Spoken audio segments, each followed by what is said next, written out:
Musicals. I'm Esme, And I'm Nell. and today we are going to be talking about Sweeney Todd. Sorry, we've just been planning out the rest of the episodes for the rest of the year, so there's about For five literally different... about an hour, Yeah. we have been trying to discuss mainly what we're doing next week. We haven't figured out now. But also in November, Remember, and end then of November, and in December. And we figured it out. once we hit December, we were like, we know what we're doing. And then we but started talking about January. I was like, oh, we should do this in January. Although there's one episode that we're doing in November, which you have had planned since February. Oh, which one? Is it the one that we were gonna do earlier on in the year, and then you went, no, let's do it then. Okay, no, the premise was we were gonna do it for like A different Independence holiday. Day. Yeah.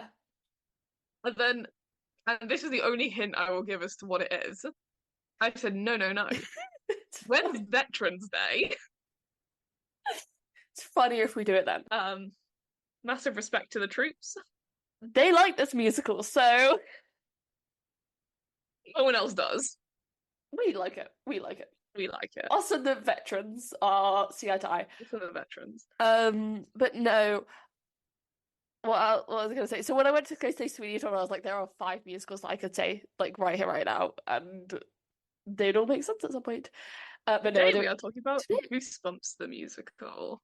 No, we're not. I really pushed for Goosebumps. I want to let everyone know I really pushed to do the Goosebumps musical. I don't have the next time. week.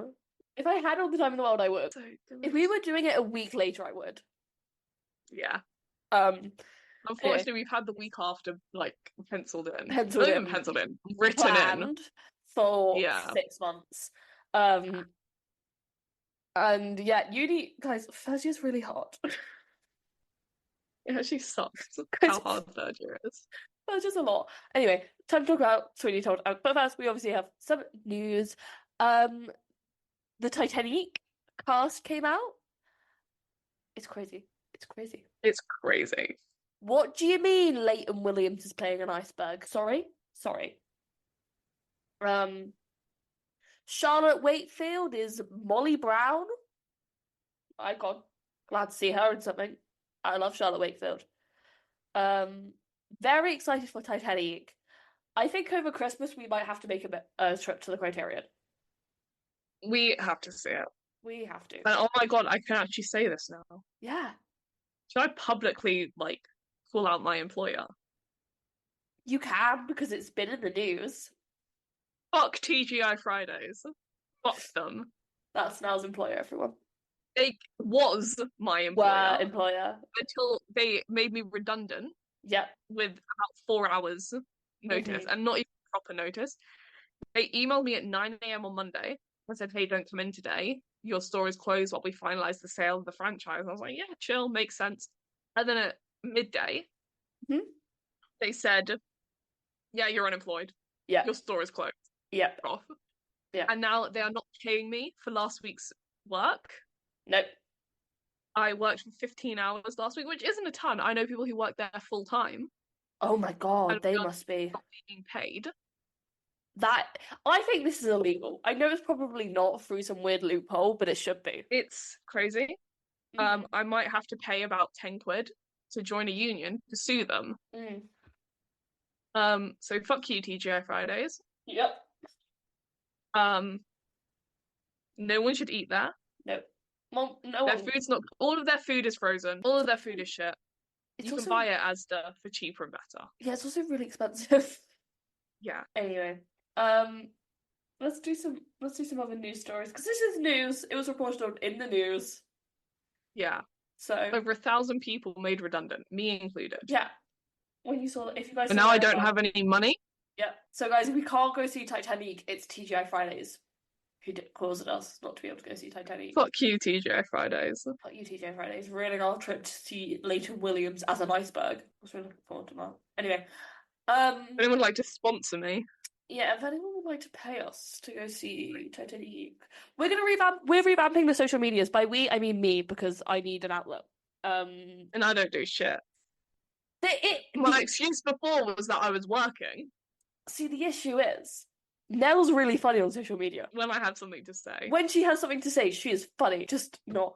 Maybe I should start posting my like Box 5 membership things. My musicals connections. We'll get to that when we talk about it. Just that on Literally the point the of podcast Twitter. pair scores. Next up, Jonathan Groff to star as Bobby Darin in the Just-in-Time new musical on Broadway next year. I think it's Jukebox. I don't know. It's strange that Jonathan Groff is doing two musicals back to back. Normally he likes to take a 5-year gap and then come back with something really culturally significant that goes on to be quite culturally significant. Maybe both of these will be culturally significant then. Well, because if you think about it, his Broadway credits before, I know he did some stuff before Spring Awakening, but it was like Spring Awakening, Hamilton, and Merrily, which have all kind of become these cultural touchstones on Broadway. Yeah. But anyway, always happy to have Jonathan Groff on Broadway. Now, next up, this is what we were just talking about. Andrew Lloyd Webber launched a fan club called Box 5. There is also a Phantom exhibition happening in Soho. So we are proud members of Box 5. We're founding members of Box 5. It is so funny. It's an incredible little site. I can't wait for my emails, my fortnightly emails about what Andrew Lloyd Webber's up to. I'm also fuck you TGI Fridays because now I can't go to the Phantom exhibit. Do you have to pay to go? You can pay to buy stuff, and they're all limited edition stuff. Yeah, but it's like 250 quid.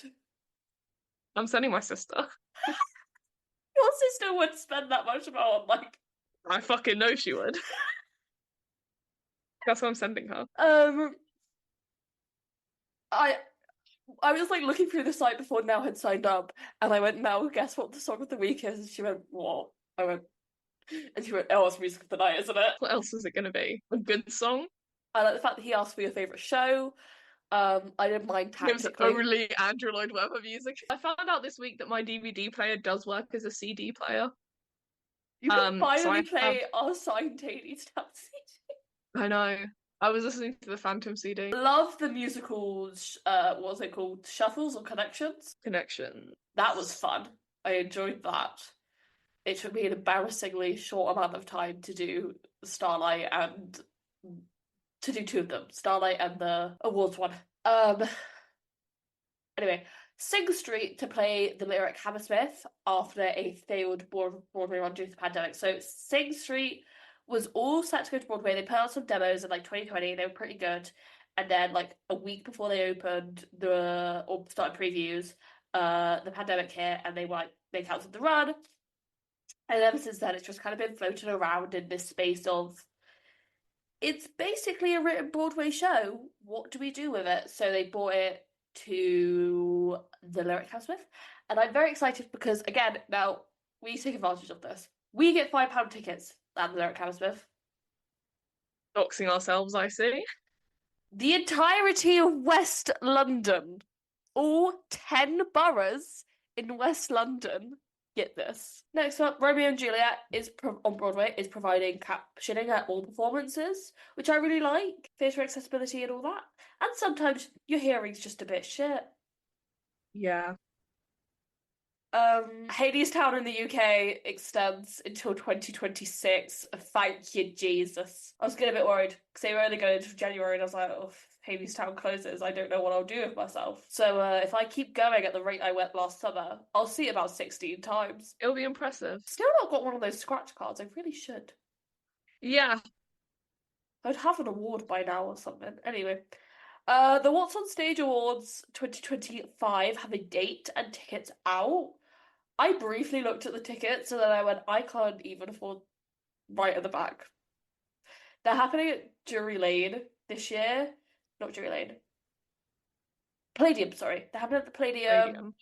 All I'm going to say now is let's vote for Hadestown, more specifically Donald Finn. And if anyone who is organising the awards is listening, that's not me pressuring people, okay? It's merely me campaigning.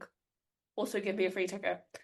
It's me putting a suggestion out. It's me putting a suggestion out. Also, if you guys want to invite me, I will come.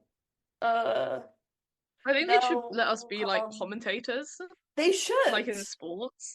Yeah, they should. We could even invite Toby. Still a deal here.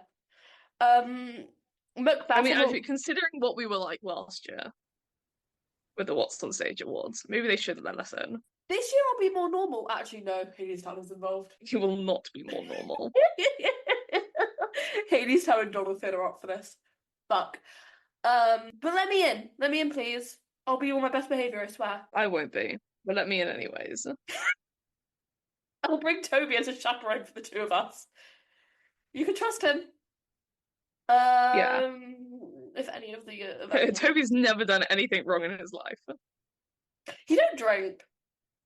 Um, and he has a reputation.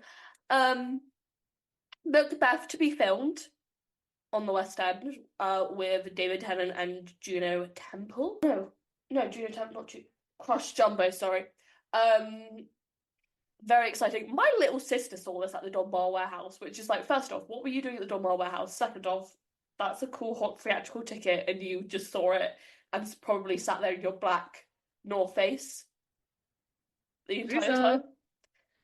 My sister went to go see The Lion King, and she sat in her black North Face the entire time. It's like late March. And then she was like, oh, I want to come on the podcast and talk about The Lion King. I went, okay, what would you say? She went, it was good, yeah? Yeah. Honestly, the kind of commentary I provide most of the time. So maybe we should let her on. You're not letting my little sister on the podcast. If you watch our like year anniversary one, Yeah.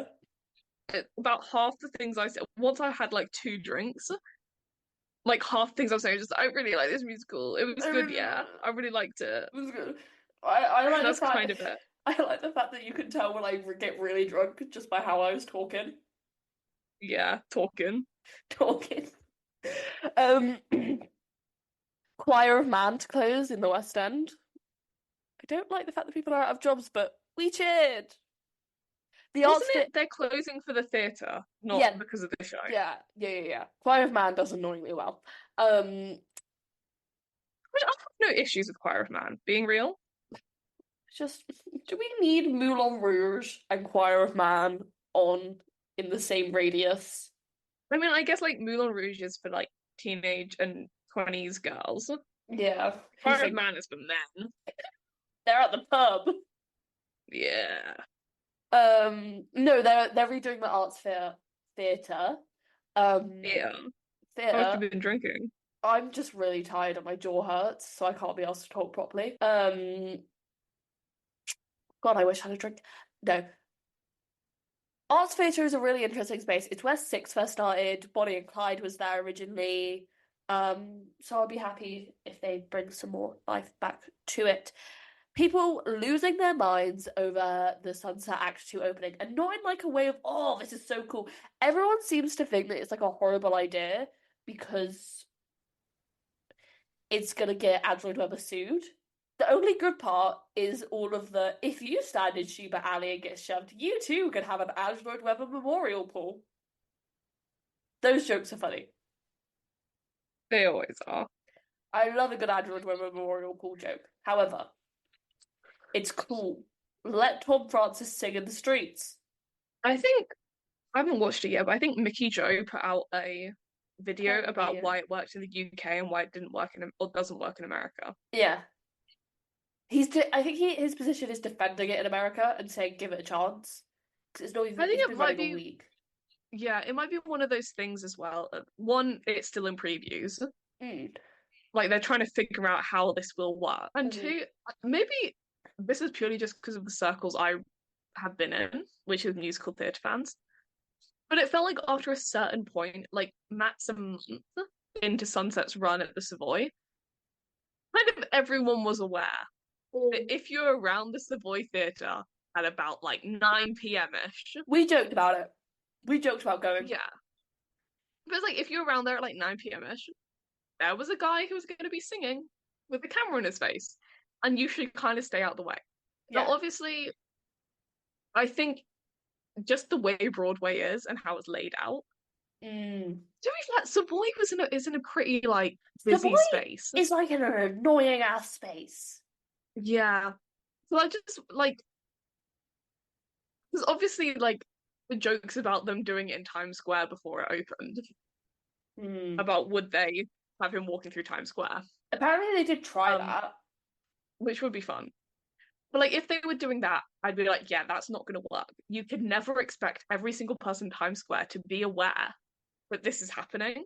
Like even if they are watching it with their own eyes, they would still walk into it. Yeah. Don't know why you don't want to But I walk think through. like doing Schubert Alley, Yeah, makes sense. you can like after a certain amount of time, you can kind of even put up signs being like, hey guys, at like 9 p.m., do not be in this area or you will get pushed by security. Yeah. Walk here at your own Which risk. yeah, like a piece of theatre is going to a piece of what would you call it? Interactive theatre is going to be Performance. going on here. A performance is going to happen here. If you are here at 9 p.m., Mm. we have the right to push you out of the way. Yeah, we have the right to tell you to fuck off. Anyway, Wicked movie. The Wicked movie machine is in motion. What do I have to say about the Wicked movie? It's happening. People have started seeing screeners. They recreated the pose and the soundtrack for part one. Um, is like the previews out. Yeah. Now, next we're gonna have to talk about something quite sad, depressing, upsetting. So the dimming of the lights is a tradition that is done in the UK on the West End and on Broadway. However, they announced that they won't dim all the lights for Gavin Creel on Broadway, only some, one per theatre owner, which is kind of ridiculous because there are like 5 theatre owners on Broadway at most. Yeah. I would say about 3 or 4 in reality. Book of Mormon had to put out a serious statement. You know you fucked up when Book of Mormon have to be fucking serious. And the Owl Hirschfield, where Moulin Rouge is playing, also were like, no, we're just gonna dim the lights. When that happens anyway, we're gonna partake, even though we weren't originally. Now, what really annoys me is this whole partial dimming of the lights. How do you decide who gets a full and who gets a partial? It's so subjective. It does just kind of seem ridiculous. Like, I and people saying, oh, well, then it loses its meaning if you do it like all the time. No, it doesn't. No, it doesn't. Like, someone has died. Yeah. And being like, oh, well, Maggie Smith had a really long and like, what's the word? Like important career. Gavin Creel died pretty young. Yeah. And his career was impressive before then. Yeah, and it's also, like we said last week, every single story that has come out about Gavin Creel since he's passed has been so positive. Mm-hmm. Like, overwhelmingly positive. And then in London, they were like, no, we're not doing any of the lights, which is, again, ridiculous because, again, by every metric that the West End and Broadway have set up, Gavin Creel was a big deal. He was nominated for Tony Awards. He won Tony Awards. He was nominated for Olivier's. He won Olivier's. By every single metric that these people have set up for success, he was a success. It's just crazy that someone can do that much for your like business, can be genuinely one of the like nicest people ever. Yeah. And for you to still turn around and say, well, it's kind of too complicated for us to dim the lights, so we're not going to. Yeah, so they were going to do it in London, and now they've decided, we'll just do it at theatres he performed at. The man performed at multiple theatres, so you admit he's done a lot of work on the West End, but you won't dim all the lights. It's stuff like, I see how it is. I just find it kind of ridiculous. I find it especially since they had that like candlelit vigil. Yeah. Like what, last weekend? By the time this comes out, yeah. Yeah, last weekend. It's just like, and that had like a pretty big turnout. Yeah, and it weren't just industry people, it was like fans as well. Yeah, I don't know, like I genuinely, I know I don't like run a theatre or work in one or anything. God, I but wish. how Please let fucking me. hard can it be Yeah. to turn off some lights for Yeah. like 2 minutes? Yeah, I don't know. Like, I don't get it. And also on the same note, like no dimming has been announced for Ken Page yet. Which feels racist. yeah. Yeah. Like, we had this issue with Hilton Battle. Yeah. In February, there were people had to like beg for them to even like say, "Oh, we're dimming the lights," and then it was partial dimming, and then it was full dimming after everyone kicked off a bus. It should not be the responsible people to keep the Broadway League in check. It is just genuinely, a lot of the time you can kind of justify saying that Broadway and like theatre in general has come a long way in how racist they used to be. And that they are pretty inclusive. But then something like this happens where like it's not only the theatres, it's like the fans as well. Mm-hmm. And it just feels so ridiculous. And also, like, I don't mean to like hype myself up as being like I'm so anti-racist. Like, I'm so woke. I'm like, so woke. Because I annoys when people do that. So, like, if you actually are, you don't need to be chatting about it 24/7. But I think we said this before when like, well, probably this time last year-ish. Maybe but later on. When we were talking about like Palestine as well. Yeah. But it's like it was definitely when we were doing Great Comet as well. Oh yeah, Comet. It was just if I'm gonna sit down and record something, even if I have like 2 other people listening, I'm not gonna like try and play it off. The lack of doing specifically for Ken Page, is ridiculous and pretty blatantly racist. Like the refusal to dim for Gavin Creel is like devastating as well. Yeah. But there is like a full-on fight to get those lights dimmed. Yeah, and for some reason Ken Page isn't being treated the same.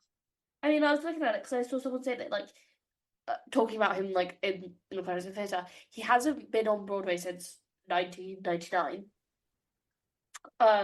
But in those works that he has done, they are iconic, genre-defining touchstones. They are Cats, The Wiz, Guys and Dolls, Ain't Misbehaving.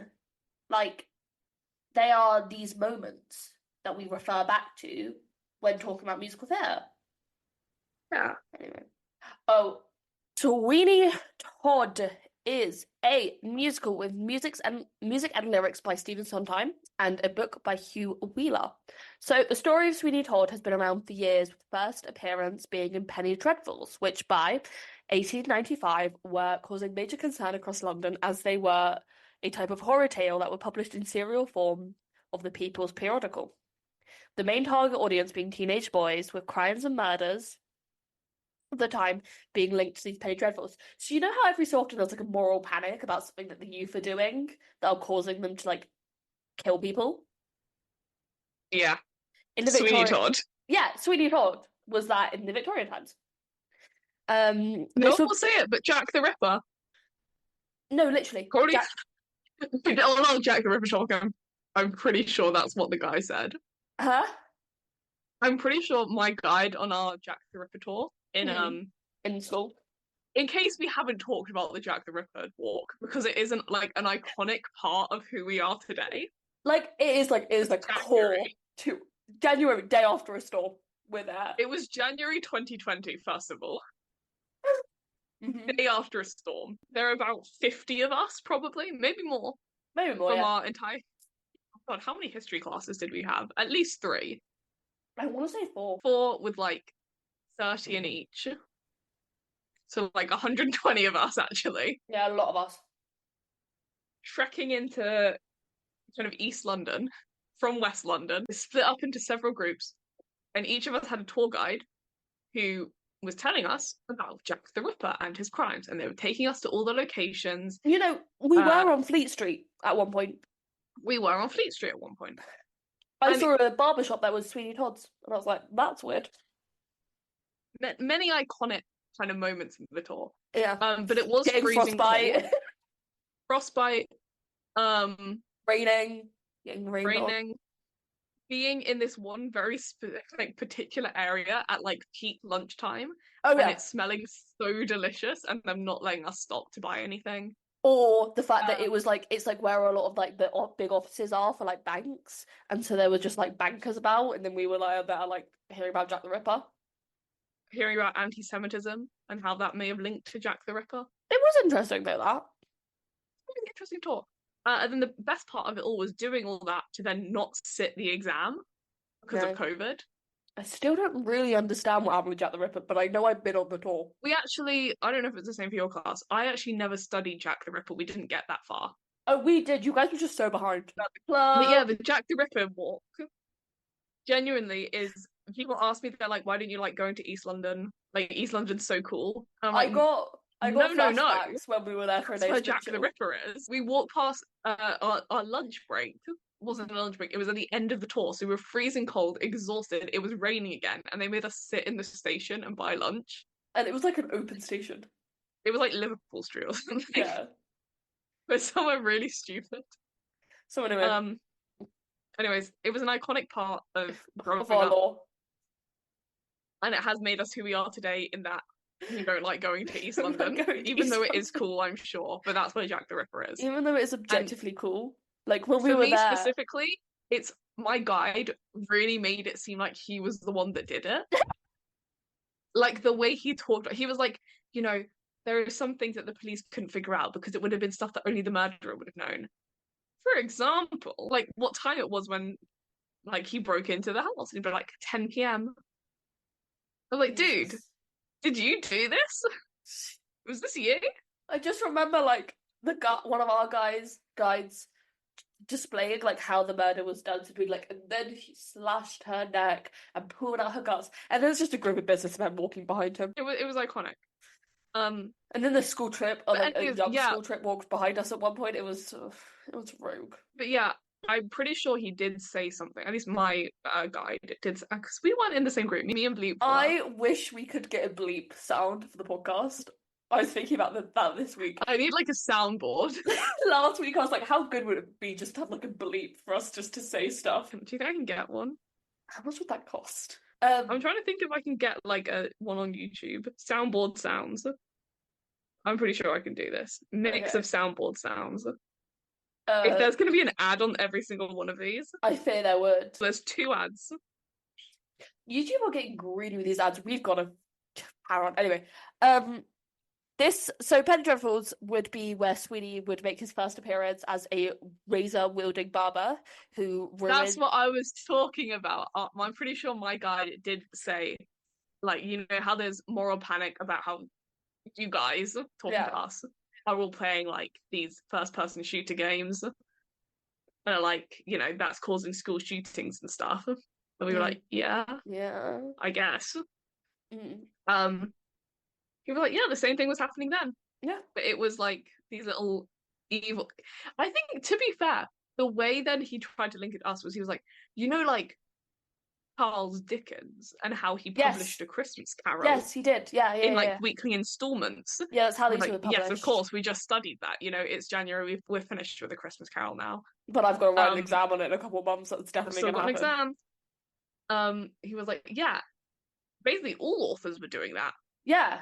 So people were writing their little horror stories like Sweeney Todd and publishing them weekly. Yeah. Yeah, so I think at first he was like a secondary character in the short story String of Pearls, a romance. In this version, Sweeney would be wicked, with a lot of his victims being morally bankrupt, but he was basically evil. George Darrent Pitt, PBS for some reason calls him a hack. Like when introducing him, they're like, this hack! A playwright at the time would use this idea to dramatize it. The Pearls story restaging it a String of Pearls, the Fiend of Fleet Street. This play would be advertised as being factual. This combined with the fact that many of the Penny Dreadfuls were fictionalized accounts of real crimes. I'm going to talk about Dick Turpin now. You know, everyone thinks they know the story of Dick Turpin. From Horrible Histories. Yeah, from Horrible Histories. One of the most popular being about Dick Turpin, who's a real guy. He was a highway robber. There's a very famous song about him. It fucking slaps. From Horrible Histories. From Horrible Histories. So much of musical theatre actually goes back to Horrible Histories, and we don't realise it. 6. Shout out 6. Rips them off. You should be cutting Matthew Byton a fat check. That's a joke. What else has Horrible Histories done? So much. I fucking love Horrible Histories. I used to watch it like a fiend. So writer Thomas Peast And the writer of the Penny Dreadfuls about Sweeney Todd was known to hunt regularly through newspapers for his ideas that could lead for his stories. So this basically led people to believe that Sweeney Todd was a real guy, despite the fact that there's little evidence to suggest that Sweeney Todd is a real guy. So, Christopher Bond is a playwright. He has written both straight plays and musicals, and as an artistic director, was responsible for staging the first professional production of Blood Brothers. Shout out Blood Brothers, also an iconic part of our high school experience. That's the thing. How many iconic school things? You know, once when a lot of people were in an exam, a guy in our history class, same guy who did spaghetti, if I kept that in, he convinced our history teacher to play Dick Turpin, like the song, in history class. It's a great time. We were like 16. At the Liverpool Playhouse in the 80s, but the first thing he did, like his first work, was a play about the classic character Sweeney Todd when he was just 23 years old. He would make the character of Sweeney more interesting, with him saying, well, I gave him a reason to do what he does. The joy of Sweeney is that it can be done so many different ways. I've seen it so many times, yet I'm not sure who is the biggest villain in the piece, really. Is it Sweeney? Is it Lovett? Who's leading who? He laughs and then goes, it's the judge. Oh, ultimately, Bond's play would add another dimension to the Sweeney character and give him a dose of humanity. The barber's evil plot made more sense now as a twisted revenge fantasy being permeated against a corrupt society that destroyed his family and deprived him of his freedom. The cruel irony he faces as he holds the beggar woman at the end of the play causes Sweeney to tearfully repent and offers the character some redemption, showing that he is human, not a madman after all. So, Sondheim. We all know Sondheim. I don't need to introduce him. If I do, I'm sorry, this might not be the podcast for you. We'll go and see it. Even Sondheim from Merrily We Roll Along. The iconic Broadway show Merrily We Roll Along. It ran for ages in the 80s, and yeah, it was a hit. It was probably Stephen Sondheim's least known show. Frogs. Even Sondheim from my drama group, where all of the groups were named after famous composers. Sondheim was the youngest for some reason, which was strange. Weber was the middle group. I was in Weber for a while. And then Schwartz was the oldest group. And then the afternoon group was called Brown. Shout out Jason Robert Brown. Jason Robert Brown. Jason, nice to see you again, my friend. I actually didn't realise that the afternoon group was named after Jason Robert Brown for like a shockingly long time. I thought they were just called Brown. Well, Brown is like quite boring. No hate, Jason, but you know what I mean. Like, I feel like there were more iconic composers they could have chosen. Tesori, Gershwin, Hammerstein, Rogers. Who else? Brown. Anyway. Sondheim, Weber, Schwartz. I feel like and Gershwin would have gone hard. Gershwin would have gone fucking hard. Anyway. And then we had the babies in the morning, and I feel like the babies did also have a name, but I forget what it was. They had a really, oh my god, it was really ridiculous. Because it was like, this composer has never written a kid's musical in his life. Sondheim never wrote a kid's musical in his life. You could say Into the Woods, but no. There are so many dick jokes. And they are very important to the show. Anyway, so Sondheim, legend of musical theatre, love the man. Would die for him. I'm ride or die for him. Oh, I was thinking about you saying I'm not ride or die for Taylor or Lana last week, which I do agree with. I'm ride or die for some of their albums. Like, I would die for Norman fucking Rockwell. Yeah. I would fucking die for Norman fucking Rockwell. Torture Poets Department, Folklore. If I've not seen the sun in a couple of days, Evermore. But, like, not those people. Yeah. Because I also need to apologise for last week. I'm still not entirely clear how much of it was kept in. But genuinely, about 2 days after we recorded it, I was so sick I could not move. I did not leave my bed. So I feel like that might have something to do with how I was acting that day. It was also the day after my birthday. So I was a little drunk. We did also hungover at the same time. We did also indulge each other far too much. Yeah. There was one sentence that I was listening back to. It all got cut because it was just long in the end. But I kept some of it. so that might be coming your way at some point, the leftovers of the Carrie episode. There was one sentence and I was like, Jesus Christ, this could never go out to the public. How much of the dinner party was kept in? All of it gone. But okay, just for reference of what I'm apologizing for, there was about a 40-minute segment in the middle of recording where we just started naming people we would invite onto the podcast, and then that devolved into Dinner party. we would have a dinner party and mic up all the guests and release that as an episode, and it included like Lil Simsy, Yeah. Sophia Caruso, Andrew Lloyd Webber, Alex Brightman, obviously. Alex Brightman as well. It was a genuinely like incredible bit, but also made no sense. Made no sense to anyone but us, and then we just we named someone from our personal lives who would just be at the worst table possible. Multiple people from our personal lives, I'm pretty sure. No, we had. I'm pretty sure we invited Toby. Oh, Toby and Martha were there, but they were us. Toby was there with fucking Sierra Bagest. Toby and Martha were there with Sierra Bagest and all the Phantoms and Christines that were invited. Not at the table that someone else was on. Yeah, and the bit was we were going to be walking, us and the people we invited to sit at the head table, which were just, I'm pretty sure Lil Simsy was one of them. And then just other, people we liked. We were we just get to walk around with handheld mics and interview people. Or just drop by on conversations, and you're not allowed to leave your table until a certain time. Who did we have on Andrew Lloyd Webber's table with him? Him and Cameron were split up. Him and Cameron. No, they were split up. We can't do this again. God. Andrew Lloyd Webber and Laura Osnes were on the same table, yeah. Because I said we were going to introduce them as hi, Andrew. Anti-vaxxer. Laura, I don't know if you've met. Laura's actually an anti-vaxxer and wanted the theatres to stay closed during COVID because of it. And then they would just fight. Yeah. Because she'd be like, fuck you, no, I didn't. I'm not going to get microchipped or some bullshit. I hate anti-vaxxers. I just didn't. They're idiots. The thing is, I don't actually, I do think she is, because she is now, hardcore Republican. She's in Ben Shapiro's Bluey, so... But damn, can that girl sing. So fucking annoying. Was Leah Michelle there? I'm sure she was. Oh, I think we had her at the table with Beanie Feldstein and Ben Platt. Oh, we had no, Ben Platt and Molly Gordon. We're sat next to each other.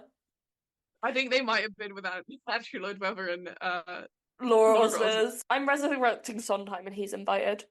And Zelda Fitzgerald. She can party. I haven't spoken about my love of Zelda Fitzgerald on her own in a while. Fucking love that bitch. The Gatsby chat has really died down since. Guys, I miss Gatsby Corner. I genuinely do. Because I was talking about this today, actually, because I'm trying to convince one of my friends to go see The Great Gatsby on Broadway. She'd hate it, but I need her to go see it. I miss talking about The Gatsby. I miss just talking about Gatsby. If anyone would ever like to hear my deep thoughts about Gatsby as a book, as a musical, as a property, as a symbol in our society, hit me up. I have thoughts. That's where Gatsby chat started from. I feel like we've got so far away from it. And my one-sided beef with Florence Welch, which I feel very strongly about. I can reveal that at the end of this year. Oh yeah. There will be a date, and I will be able to unseal it by. And it might be over. My beef with Florence Welch might be over at the end of the year. Anyway, so Sondheim would come see it when it was running in a London theatre. I think it was off West End, and was inspired to turn it into a musical thriller. He subsequently categorized it as a dark operetta, with him saying that the original play, after seeing it, added weight to it because he wrote certain characters in blank verse. He also infused plot elements from Jacobean tragedy and the Count of Monte Cristo. He was able to take all of these elements that had been in existence rather dully for 100 or some odd years and make them into a first-rate play, with him saying, Sweeney's Hamlet. Sure. They're both eaten up by revenge. Hamlet doesn't quite take that action. He's so consumed by it in an existentialist way. Sweeney is in a very active way. But they're people who got destroyed by their need for revenge. Both cases justified. Sondheim would first start work on the musical and get Hal Prince involved. Despite the fact that at first, Prince was not interested in directing the show. For him, it was just another melodrama, not experimental structurally. Then he discovered the metaphor, which expanded the story into an essay about human condition. And while working on the show, as custom for Sondheim, he played songs during the work process to Judy Prince, Hal Prince's wife, with her thinking that it was going to be a murder mystery. She was somewhat reluctant to hear it, but she heard the first few bars and was knocked sideways. According to Sondheim, she cried, "Oh God, I didn't know that this was. It's the story of your life." I don't think Sondheim's Sweeney Todd Wow. Hal Prince would say about the show, the corrosion of the industrial age and its influence on souls, poetry, and people. The factory set acted as a constant reminder that all people in this society are victims, living in a newly machinerized world that hides the sun, pollutes the air, and turns people into objects. Basically, I read a quote from Hal Prince that was like, capitalism turns people into cannibals. And Sure. he has a point. He has a point. Yeah. He would further say, the show's not bloody, it's romantic. When he suggested that the subtext of one scene would be cannibalism, Mr. Prince smiled mischievously and said, "One man's cannibalism is another man's romance." Okay. So there's been a long debate for years, and I think it's still ongoing, about Brecht. You know who I'm on about. Yeah. And Sweeney, because people are like, this is a Brechtian play, basically. Sondheim would say, it's because it takes place in Dickensian times, and the only Brecht they know is Threepenny Opera. The chorus comes out in rags and starts to sing a song, and they suddenly say it's Brecht. And of course it isn't Brecht at all. But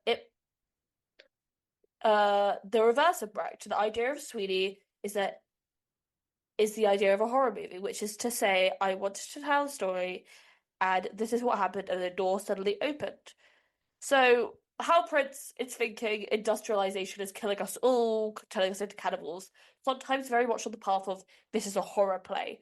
I'm doing a horror musical. So because of that, Sondheim was concerned that having a big set would take away from the scary aspects of the show, because he wanted it to be small, he wanted it to be scary. Whereas Hal Prince, as we all know, felt very passionately about Industrial Revolution and capitalism killing all of us. So Hal Prince eventually got his way, which I say, rock on, Hal Prince. You know how to do... Like, Hal Prince is the right guy to do Sweeney, if that makes sense. Yeah. Like, Yeah. it makes sense because of how good he is at taking... Like, I'd even say Phantom. Sorry, Phantom. And... Phantom.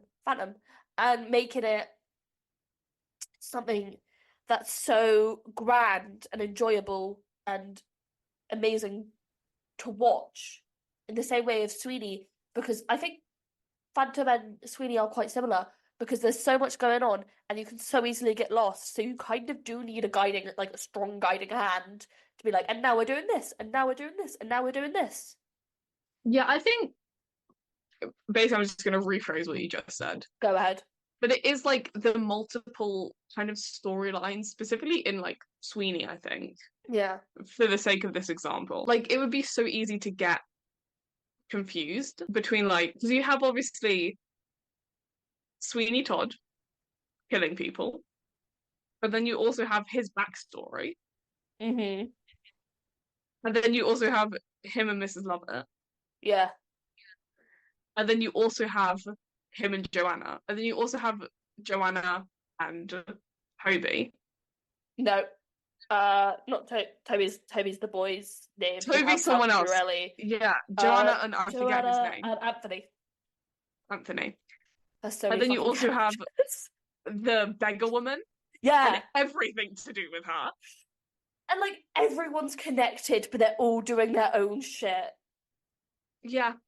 And I think it would be so easy to because even just trying to like spell it out of who everyone is and kind of their main relation. It is confusing. Yeah. But somehow, if you've ever watched, I mean, even the fucking film with fucking Johnny Depp and Helen Bonham Carter. Yeah. It's pretty easy to follow. Like, not easy, but it is understandable. For preparation for this, I watched a concert version with Emma Thompson and Audra McDonald as the beggar woman. It was very entertaining. But yeah, it was easy to follow. Also, Christian Borle was Pirelli, and every time he was on stage, it threw me Icon. out. It was like Christian Borle. This is Christian entertaining. Moral. He just throws me off, man. He's talented, but I just see him, Yeah. you know.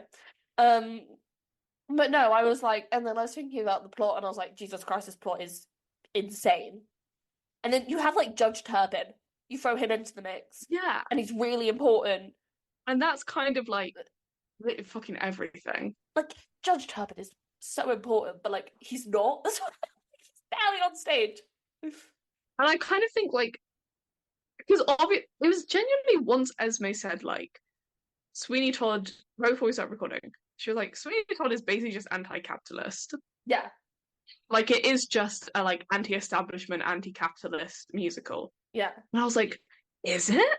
Yeah. You were first like, sure. Think about it. Yes, it is. Like well, pretty obviously it is. But so much of it is spent trying to figure out all of these weird relationships. Mm-hmm. It gets so lost in the melodrama. Yeah. Which I think is fun. Yeah. I'm gonna save some of our like I would go further, but I would save that for our thoughts. Yeah. So let's so it would finally open on the 1st of March 1979 at the Uris Theatre, now the Gershwin, which is a big ass theatre. So the New York Times, the review would be by Walter Kerr, you know, the guy who's got the theatre named after him. Radio stuff. Yeah. It's my favourite fun fact, because you know how every so often on Twitter, I don't know whether you see this, but every so often on Twitter, someone will say, oh, they don't build statues of critics. It's like, no, but they name theatres after him. Yeah. Anyway. Critic named theatres in the UK? I don't think so. I'm sure we must. I think, like, the Walter Kerr is, like, just such a specific case, because he was, like, one of the first, like, big New York Times critics. Yeah. If I search up famous theatre critics, who do you think will come up? Walter Kerr, Frank Rich, Jesse Green, Ben Brantley, I think all the New York Times fuckers. Oh, hold on. Category, British theatre critics. I don't know any British ones, TBH. I'm trying to learn the New York Times ones, because they are really influential, and they all have their own agendas. I'm just trying to, like, look at any of these and see if any names jump out at me. Not really. Anyway, so American theatre critics. Yeah. Hold on. Okay. Absolutely insane. Do you want to know who the third person on this list is? Us. We're not American, but yeah. Ian Armitage from Young Sheldon. Did you see the photo of Ian Armitage and RuPaul this week? Yeah. I love it. It's actually kind of crazy that he was born in 2008.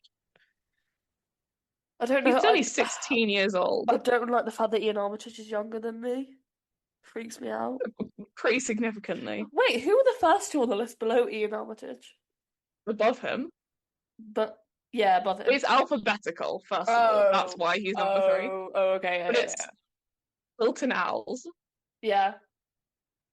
And the American Theatre Critics Association. Sure, yeah. Who else? Who do you think's going to come up on this list?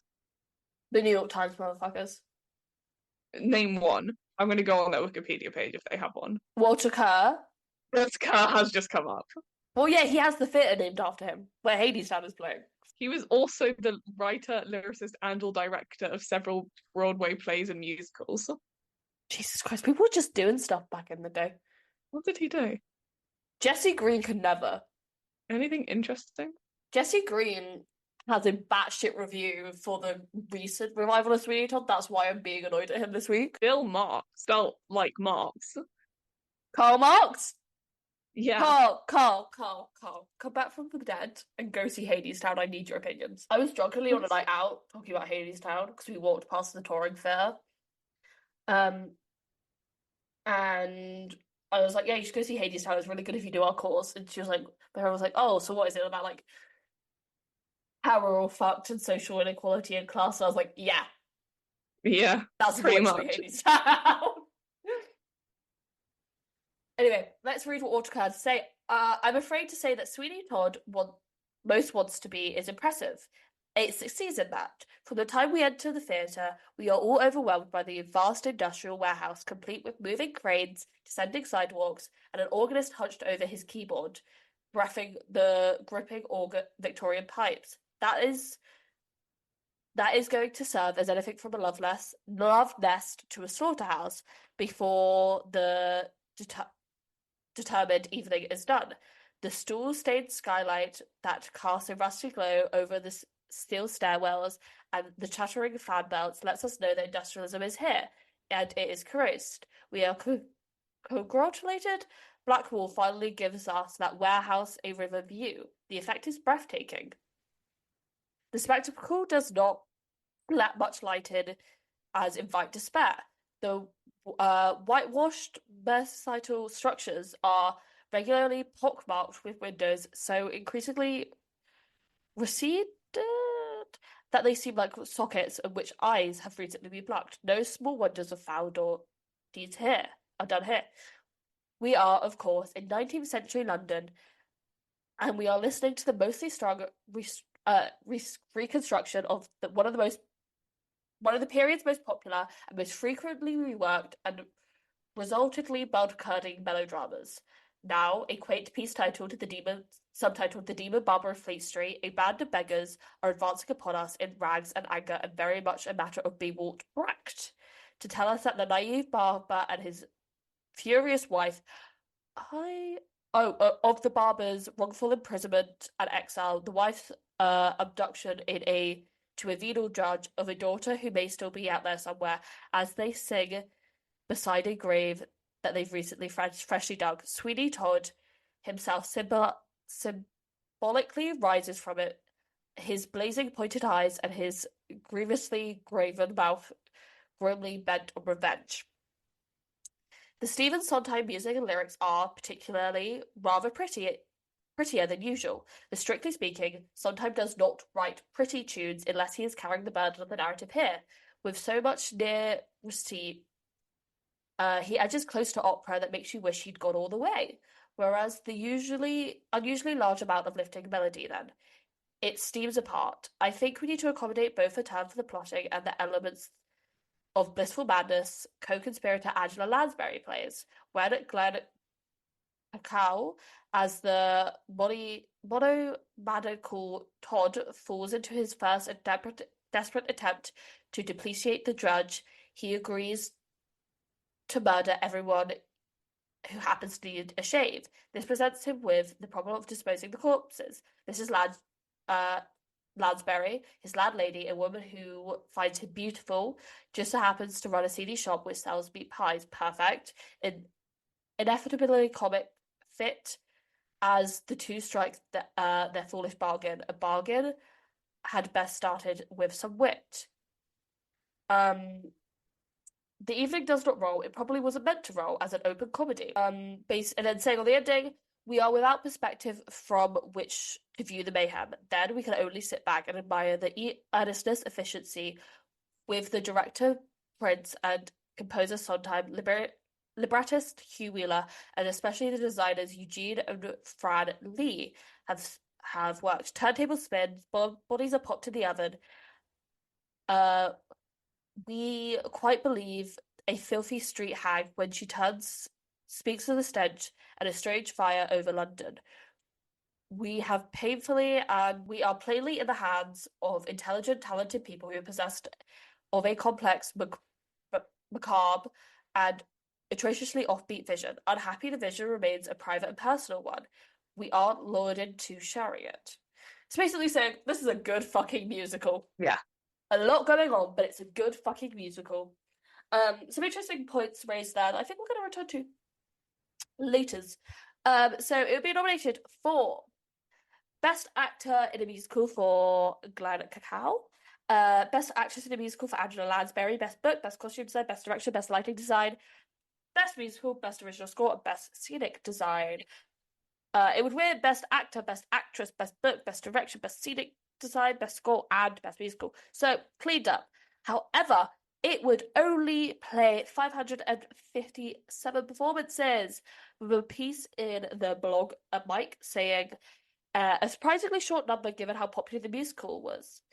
The somewhat brief run may have been credited to the show's incisive commentary on morality, which closes Act 1 with the main characters and possible romantic interests dancing joyfully while cracking jokes about eating other humans. Sweeney and Mrs. Lovett.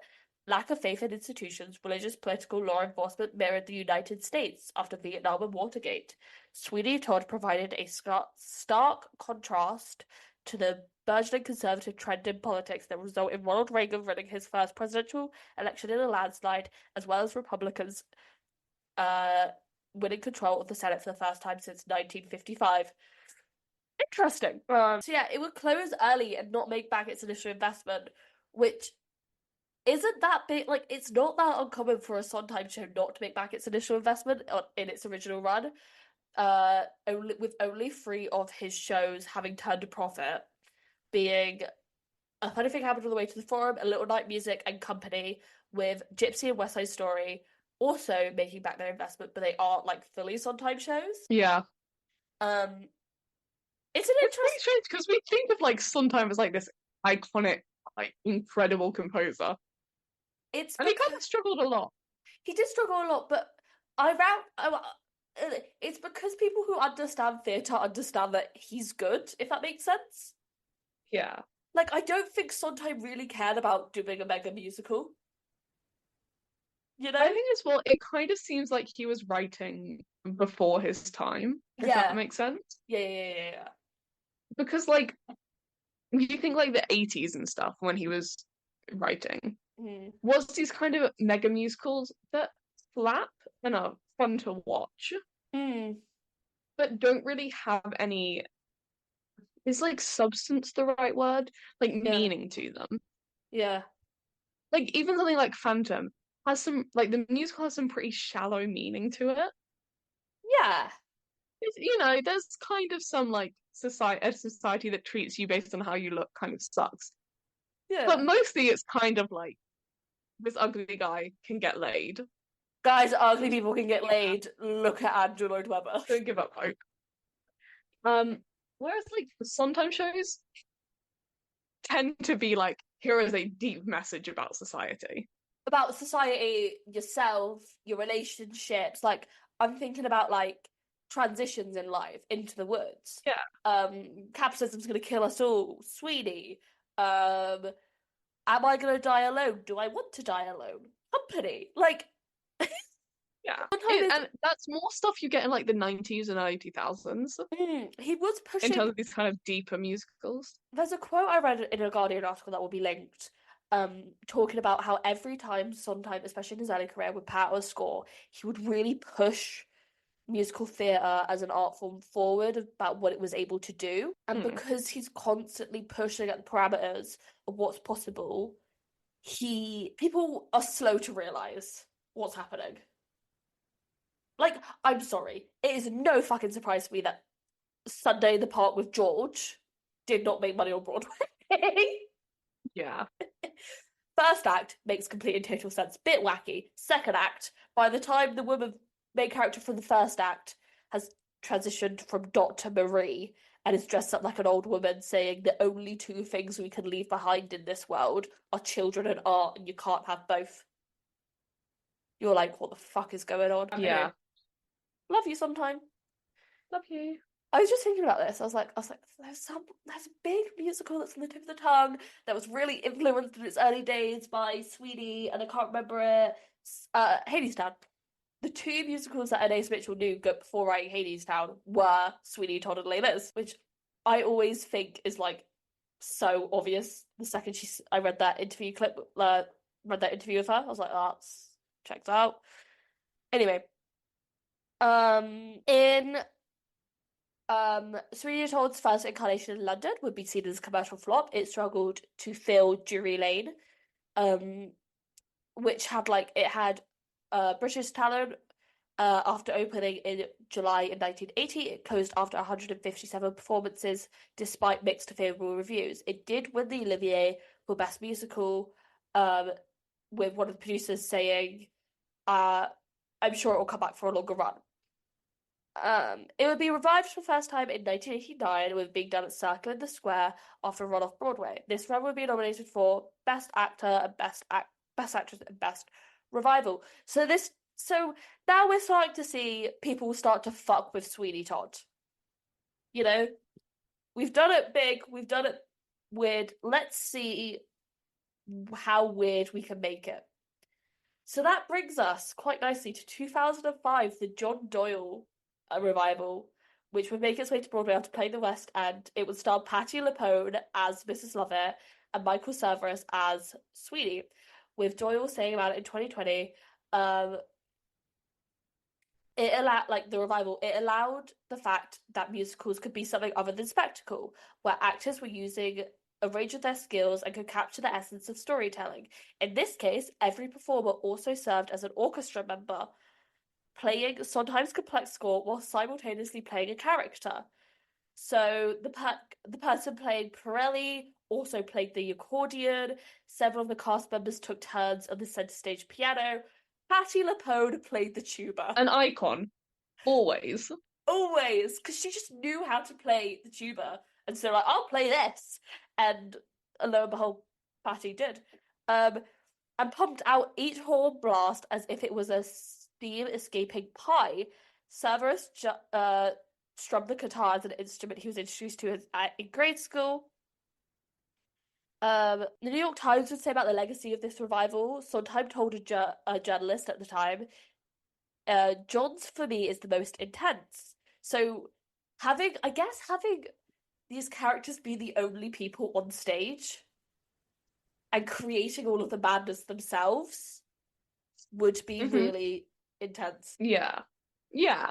Like if it's just It's one of those things again where it just seems like a really cool revival. Yeah. Like I love it when we fuck with shit a bit. If Patti LuPone's there. If Patti LuPone's there. If Patti LuPone's there. Only, actually. So it wouldn't win Best Revival at the Tony Awards that year. The Pajama Game would, but Doyle's critical and commercial success would have a lasting influence. It helped persuade audiences and producers that artistic innovation wasn't just commanding as lavish scenery effects, but cleared the way for shows of the same vein. Many of them developed off Broadway, where scantily regularly prompts re-innovation. Sparta Productions followed not only redefined what a Broadway show, this is from the New York Times, it's a very interesting piece, but became symbolic of the challenges and triumph of making art in New York City, crystallized by the 2008 financial crisis. Money was tight, funders were hard to secure, and the fortunes and jobs melted away. Glitzy opulence, sleight of hand stunts, and ornate effects seemed to be like flimmetry, out of step of the changing times. On Broadway, like everywhere after a global recession, people had to make do. And as Mrs. Lovett sings, business leaves the lift, think of it as a thrift. Doyle's Sweeney proved the enduring power of austerity. Fuck it out. Austerity shit, man. I hate, this is gonna sound so fucking bit like, duh. I hate austerity. I wish I never had to read it again. In 2012, once a modest production about two songwriters in a bar filled with instrument-playing actors would win the Tony Award for Best Musical. Soon followed. So this is basically talking about the legacy of this production, which I thought was really smart. So it's saying, like, Comet, where the ensemble would be playing the accordion and whatnot. I think Pierre is in that production is playing the accordion. The next year, the band's Visit, where they would always be playing, where they would be playing their music on stage as well. And then Hadestown with the trio of Fates on the accordion, tambourine and fiddle. And then also saying the revival of Oklahoma with having Curly play the guitar and having that almost completely transform the story. Yeah. Having it almost be like an extension of him and his sexuality, because he normally only plays it when Laurie's around. So very, very interesting. With John Doyle ending the piece by saying about people who saw this revival of Sweeney Todd as their first Broadway experience, it introduced a new generation of something that they'd never seen. He says, the transformation, after all, is what drives theatre. These pared-down productions encourage creators with different stories to tell in different ways of telling them, to share their vision on a larger platform. That, in turn, was inspired new, more diverse audiences, as well as Broadway veterans. The cycle continues today, challenging not only the conceptions of what theatre should be, It doesn't have to be big to affect an audience. It just has to be exciting, Lapone says. In our case, very scary. I really love that quote of sometimes a bit less is a bit more, you know? Yeah. And yeah, I really agree with that sentiment because I think sometimes we do joke about like how much can we pare something down or how much can we like amp something up. And each can have their merits. I love a mega musical, don't get me wrong, fucking love them. But there are some shows where if you did them in the style of the mega musical, I would be thinking, what the fuck is happening here? I would actually love to see it. Sorry, I just thought about Next to Normal in the style of the mega musical, and I'd love to see it. It'd be horrific. I think it for me, it's just I love mega musicals so much that I think it's kind of like even if it wouldn't work, it Yeah. would be so fun to see. Mm. Like I think even something like Hamilton, which does have Yeah. a pretty complex set, but in the grand scheme of things is pretty like reserved. Yeah. I would love to see it as a mega musical. Hadestown would Fucking hell. completely undermine the like message of the story And I of mean what it's saying. those turntables and the set that gives out are pretty epic in the context of the show. But there's no Yeah, helicopter. There's like no moving chandelier. set. Yeah. Like I would love to see something like that for Hadestown, and it wouldn't work. Like No. objectively, I can say like there is no set piece I can think of, even like taken from another mega musical that Yeah. could work in Hadestown. I just think the concept of what a mega musical is It's so so good. fun Yeah. that I think it. I would just love to see every show as a mega musical. Yeah. What else would be hilarious as a mega musical? Because I think like Hal Prince was pretty close to like doing the mega musical thing for Sweeney in the 70s originally. Yeah, like you Yes. kind of have elements of it with stuff like how people do the chair and like the Yeah, platform, the yeah. butcher. I call Or it the the butcher chair, but it's like it is basically the butcher's barber chair. chair, Yeah. the barber's chair, Barber's chair. and No. how it like slides down The and how you have trapdoor. that like divided set. It's all really fun. Um, but it's not like a mega musical. No. No. God, I'm trying to think of like a single other musical that would be really funny to do as a mega musical. Because like in the 90s, you had this really weird, like leftover, like everything has to be big. And that's how we ended up with like a ragtime of like everything has to be Yeah. fucking massive. What I like to see as a mega musical. Oh, Maybe this is oh, rude to joke about, do it. and I don't know if Esme can see my sight line, but she can guess what I'm looking at. Come From Away Ooh, as a mega musical. ooh, maybe. I also like the idea of like the mega set piece being just the plane and everything else Yeah, stays the same. So the plane yeah. is this massive set piece that like is coming in and out. They're like stuck in this plane, Well, despite how big it is, stuck the in there for like 38 hours. the plane does impose on the town of Gander, so that would kind of make sense. Even if they then like get rid of it once they're off the plane until they get back on it, even if it's completely gone.